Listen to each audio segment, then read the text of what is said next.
Maqaa Abbaa, kan Ilmaa, kan Hafuura Qulqulluu, Waaqayyo tokkotti ni amannaa. Ameen. Bara abbootii keessanirraa eegaltanii seera koorraa jallattaniittu.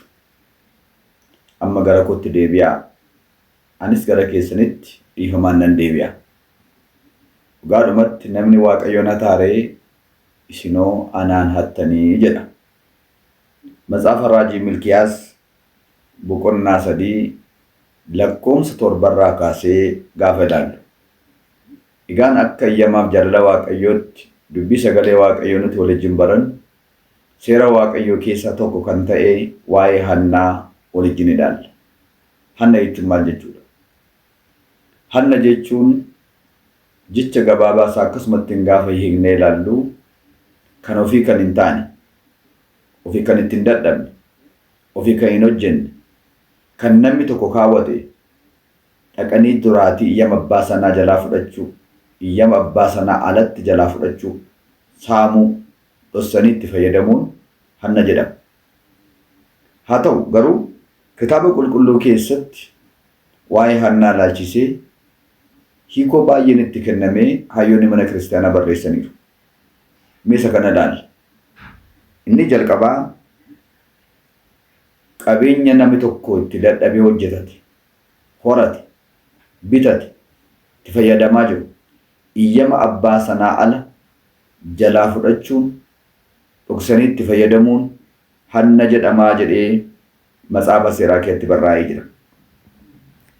Seera ba'uu boqonnaa 22 lakkoomsa 1 kaasnee gaafa ilaallu namoonni waan abbi tokko kaawwate iyyama abbaa sanaa ala dhoksanii jalaa fudhatan itti fayyadaman adaba guddaan akka isaan eeggatu kaa'amee jira jechaadha. Haa ta'u hanni isheen jedhamtu kun garuu yeroo ilaalan waan xiqqoo fakkaata, waan salphaa fakkaata, hiikoo guddaa kan qabuu fi adaba guddaa kan namatti fidudha.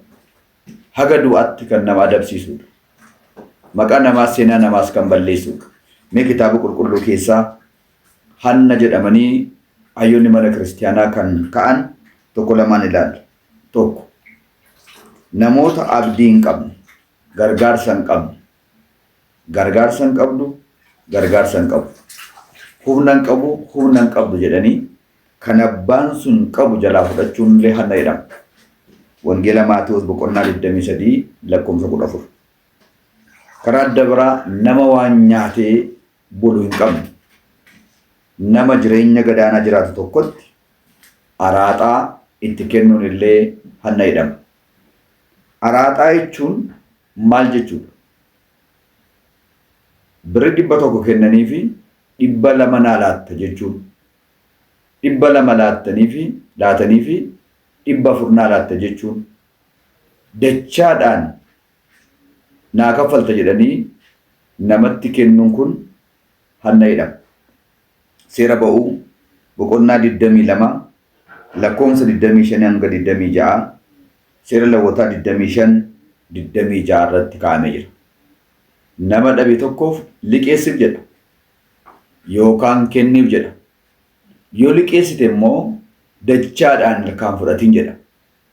Kanaaf dachaan harkaa fudhachuun araaxaa laachuu jedhama, hannatti lakkaa'ama. Karaa adda biraa 10 keessaa tokko nyaachuun mana Waaqayyoodhaaf laachuu dhiisanii fudhachuun hanna jedhama. Matsaafa Raajii Milkiyaas boqonnaa 3 lakkoomsa 7 haga dhumaatti dubbisaa. Sagaleen kun achirraa akkas jedha. Namni Waaqayyoon hataaree isinoo na hattanii. Waan na hattaniifis immoo isinoo kan abaaramtaan taatanii. Akkamittiin immoo si'anne naan jechuu dandeessi? An isa baay'ee sagal isinii kenneen kaawwadhaa jedhe. Isa kurnaffaa immoo kan kooti mana kootti fidaa galchaa eebbi mana koo keessaa baay'atin jedhe. Isinoo sagal isa baay'een keessanis fudhattanii tokko shi'an kootis immoo itti dabalattanii na hattanii na saamtanii. Kanaaf ani immoo isin abaaree jireenyi keessan, qe'een keessan, qabeenyi keessan kan abaarame ta'a. Amma garuu gara kootti deebi'aa. Sagal isaan keessanis isinii kenne kaawwadhaa tokko shi'an kootti fidaa mana kootti kennaa. ani immoo eebba waaqarraan gar sini roobsaa sini dhangalaasaa. Wanta abaarsaan dheekkamsa isinitti dhufee midhaan keessan balleessu qilleensa daana'uu bineensa garaagaraa kisaaraa garaagaraa dha'icha garaagaraa sinirraan deebisa qoraana ilaalaa jedha. Kanaafuu waan argannu keessaatii qansiraa hojjenne miindaa ji'a argannu keessaa nagannee kan buufannu keessaa 10 keessaa tokko kan Waaqayyooti. 100 keessaa 10 kan Waaqayyooti. Haaluma kanaan baay'isa kaffalaa laadhaa yoo kana laattan isin hattuu miti. Yoo kana gochuudhaa baattan garuu isin hattuudha. Nuun jedha Waaqayyo. Kanaaf hattuu jechuun furnoo dhawwachuun asraata dhawwachuun kan Waaqayyoo waan ta'eef hattuu Waaqayyoon hatteedhaa jedhama.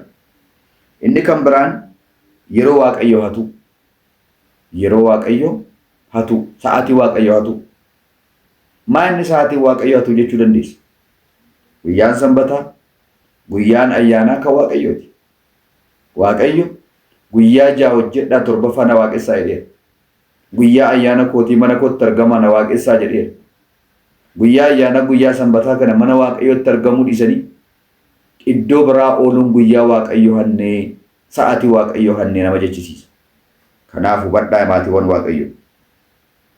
Karaa adda biraa namoonni waajjira garaagaraa keessa hojjetan meeshaalee waajjira sanaadhaaf bitan waajjira dhuunfaa waajjira mana Waaqayyoo waajjira mootummaa haa ta'u. Meeshaalee mana waajjira sana keessatti bitamee tajaajilaaf oolu sana dhoksanii manatti fudhatanii galanii itti fayyadamuun hanna jedhama.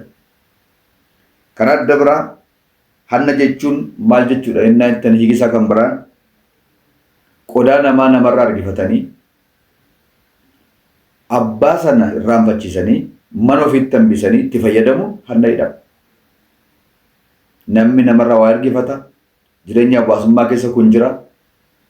Kan namni tokko nama tokkoof ergisee irraanfate san innoo irraanfateera innoo nan gaafanne jedhanii mana ofiitti hambifatanii itti fayyadamuun hanna jedhama.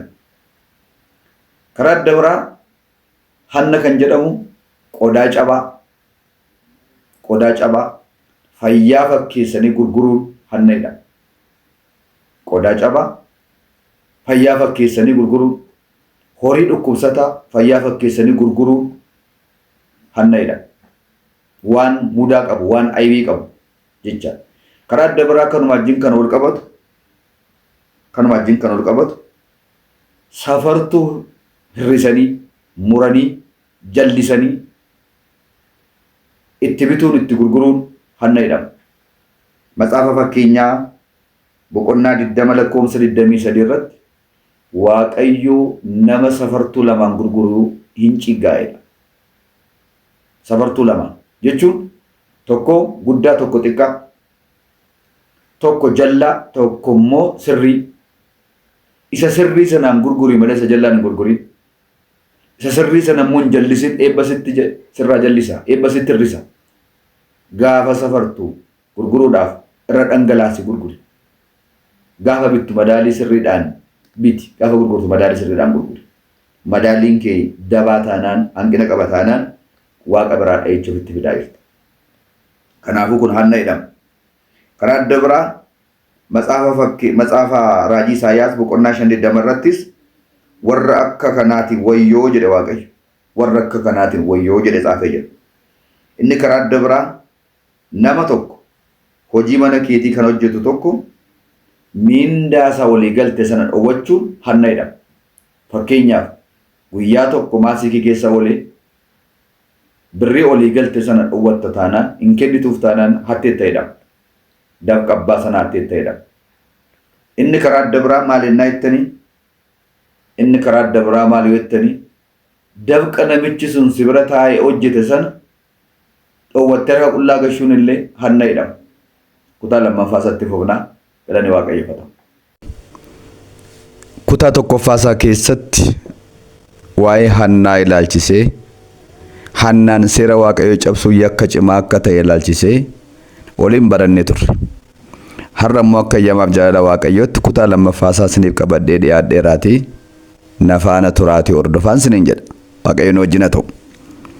Hanna jechuun hiika abbootiin keenya hayyoonni mana kiristaanaa ka'aniin gaafa ilaallu matta'aa fudhachuu fi matta'aa laachuun hanna jedhama.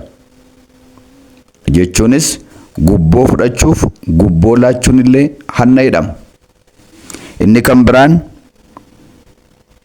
yeroo Waaqayyoo hatuun yookaan sa'aatii beellamaa irraati afanii argamuun, turanii argamuun, dabarsanii argamuun hanna jedhama.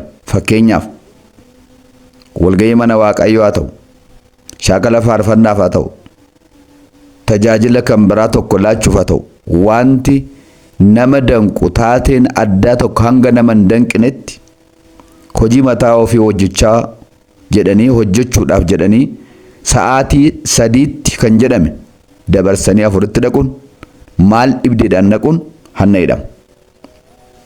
Inni kan biraan hanna jechuun imaanaa namatti kenname, galfata namatti kenname, naa kaa'i yookaan abalutti naa kenni kan jedhame sana fuudhanii gidduutti hambisanii fudhachuun, dhoowwachuun, fudhatanii immoo latti hin laanne ragaa kee fidi jedhanii ganuun kaaduun hanna jedhama. Seera Lewwotaa boqonnaa 6:2-4 irratti caafamee jira.